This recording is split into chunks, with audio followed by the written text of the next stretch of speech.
All right, in the last video I started working on my class. I'm going to get back in there again. I'm already logged in, so when I click on test, it'll take me back to where we were in the last video.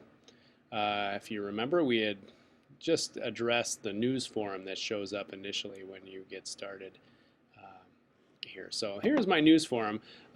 Maybe I should talk a little bit about what these tools mean.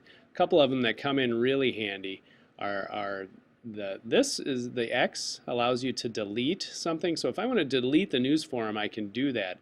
I would caution against it, however, because once you delete something, I've found, particularly deleting the news forum, if you want to get it back, it's kind of difficult. What you can do, however, is hide it.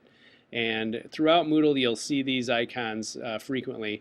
If the eyeball is open, that means it's visible. If I click on it, it'll close the eyeball, and that means it will be invisible. Now, right now, this is kind of in the editing function of it. You'll notice that the news forum has been dimmed. I can see it while I'm working on it, so I know that it's still there. But as a visitor, a student, whoever coming to the class, it would be invisible to them. So I'm going to make it visible again. If I want to go back in and work on it, this icon with the pencil is the editing icon. So that would take me back into where I was before, and I can change things if I want to. Okay, so let's say I wanted to change the name of that. I could sure do that.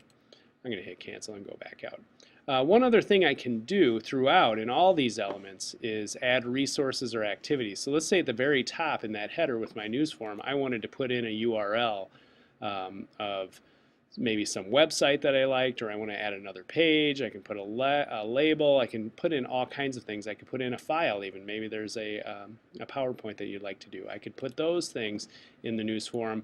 This same pull-down menu I have all the time in the news forum, or at the front I could put in a chat or maybe a poll question. I could put a forum in there. If you want to have a discussion right at the top of your page, you can sure do that too. So these same pull-down menus will address in various ways, but you get the same choices throughout. Now, looking at my course, this is by default set up in a weekly manner. You don't have to live with that, though. You can change. So if I want to change something, what I want to do is go to settings, and I want to change things in my course. So I'm going to go to edit settings, and this will show me my course. So right now it's in the category of miscellaneous. My course is called test. There's a short name called test. I believe you can change these things. This is what I set up initially. You can put in a description. You can even anytime you see this editor, you can put change the font. I can change the way it looks. I can make it bigger. I can make a bulleted list. I could put a link to a website in there with this. So if I select something, click on it, I can add a URL.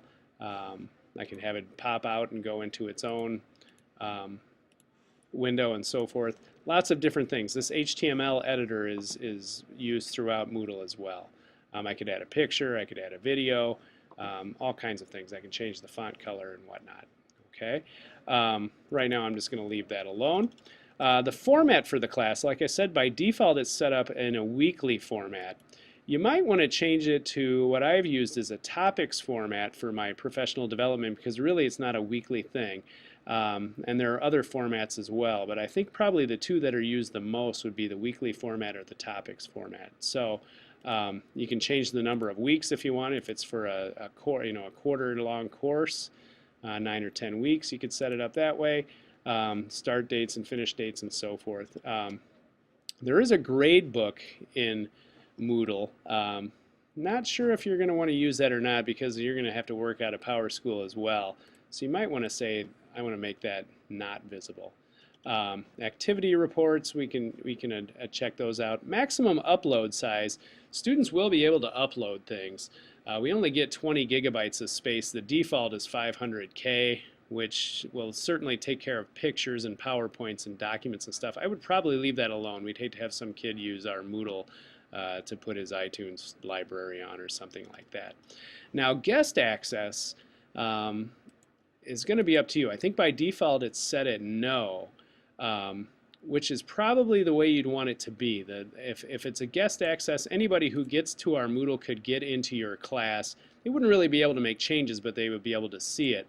The nice thing about Moodle is your students will be enrolled. They will have to log in with a username and password.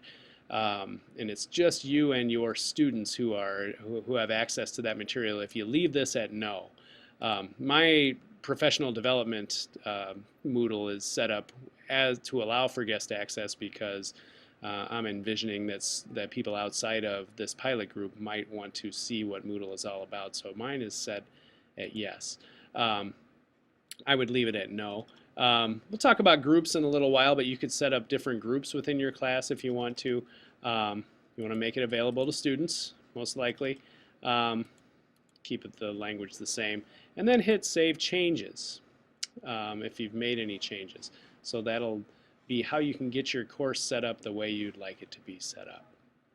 In just a second, we'll take a look at how we can start adding elements to your courses.